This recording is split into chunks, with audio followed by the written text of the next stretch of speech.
नमस्कार जी, पंजाब केसरी टीवी देख रहे सभी दर्शकों का स्वागत है। सोलन से हम आपके साथ लाइव जुड़े हुए हैं।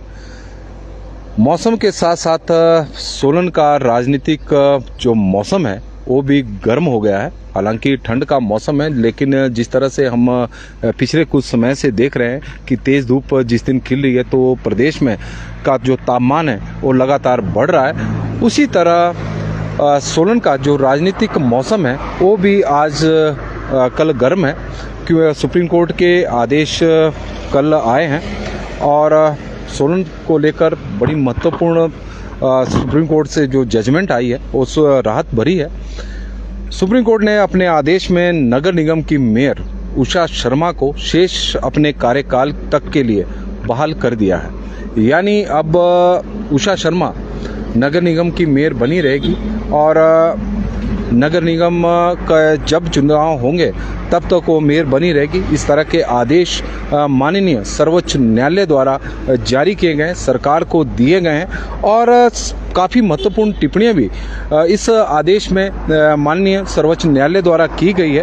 उनकी अयोग्यता को राजनीतिक गुंडागर्दी का मामला करार दिया गया है। राजनीतिक गुंडागर्दी का मामला यह करार दिया गया है। सोमवार को सुप्रीम कोर्ट ने इस मामले की सुनवाई की, क्योंकि 20 अगस्त को माननीय सर्वोच्च न्यायालय ने मेयर उषा शर्मा और पार्षद जो पूर्व मेयर थी पूनम ग्रोवर को बहाल किया था, लेकिन वो बहाल था अगली सुनवाई तक के लिए। लेकिन जो कल सुनवाई हुई है उसमें उन्हें जब तक नगर निगम का उनका कार्यकाल पूरा नहीं होता तब तक के लिए मेयर के पद पर बहाल किया गया है।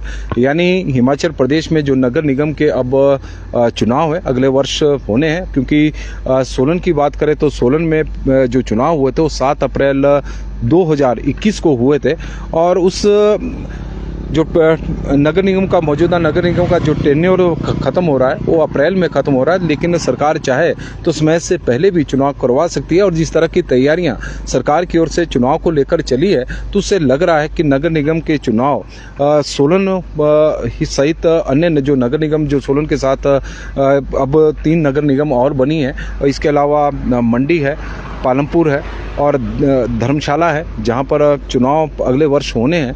तो हो सकता है कि जनवरी में चुनाव हो जाए तो तब तक के लिए उषा शर्मा मेयर बनी रहेगी। इस तरह का सुप्रीम कोर्ट का आदेश है।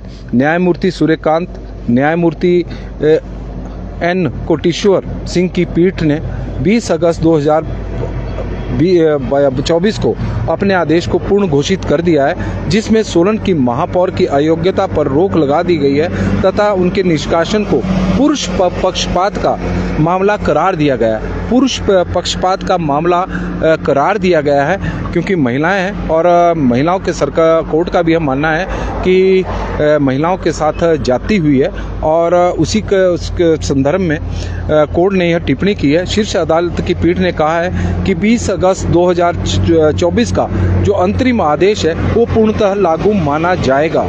आदेश में किसी प्रकार का हस्तक्षेप करने पर परिणाम भुगतने होंगे। इस तरह की टिप्पणी माननीय सर्वोच्च न्यायालय की ओर से की गई है। प्रतिवादियों की ओर से पेश हुए जो वकील हैं उन्होंने जब इस मामले में थोड़ा सा जो अपनी बात रखी तो पीठ ने कहा कि वह फिलहाल आदेश में कोई टिप्पणी नहीं करना चाहती, क्योंकि यह राजनीतिक गुंडागर्दी का मामला है। इस तरह का आदेश माननीय सर्वोच्च न्यायालय ने इस आदेश में जारी किया है। उषा शर्मा के वकील ने कहा कि उनका कार्यकाल अगले वर्ष पूरा हो जाएगा और उन्होंने अदालत से पिछले वर्ष के अंतरिम आदेश को निरपेक्ष बनाने का आग्रह किया। पिछले साल 20 अगस्त को शीर्ष अदालत ने 20 अगस्त यानी 2023 को उच्च न्यायालय ने जून 2024 के आदेश के खिलाफ उषा शर्मा और पूर्व महापौर पूनम ग्रोवर की याचिका पर नोटिस जारी किया था। उस समय न्यायालय ने उनकी अयोग्यता को बरकरार रखते हुए हिमाचल प्रदेश के सोलन के महापौर पद के लिए नए चुनाव को अगले आदेश तक स्थगित कर दिया था और उसके बाद वो बहाल हो गए थे। और लेकिन अब मामला सर्वोच्च न्यायालय में चला हुआ था तो उसकी सुनवाई कल थी, तो उन्हें बहुत बड़ी राहत मिली है कि शेष कार्यकाल तक वो मेयर के पद पर बनी रहेगी। बड़ा इंटरेस्टिंग विषय है। यदि हम अब सुप्रीम कोर्ट के तो आदेश हमने बता दिए, लेकिन बहुत सारे दर्शक ये जानते नहीं होंगे कि पूरा मामला क्या है। सोलन नगर निगम की राजनीति जब से नगर निगम के चुनाव हुए हैं तब से गरमाई हुई है और नगर निगम के चुनाव 7 अप्रैल 2021 को हुए थे, जिसमें कांग्रेस के 9 पार्षद और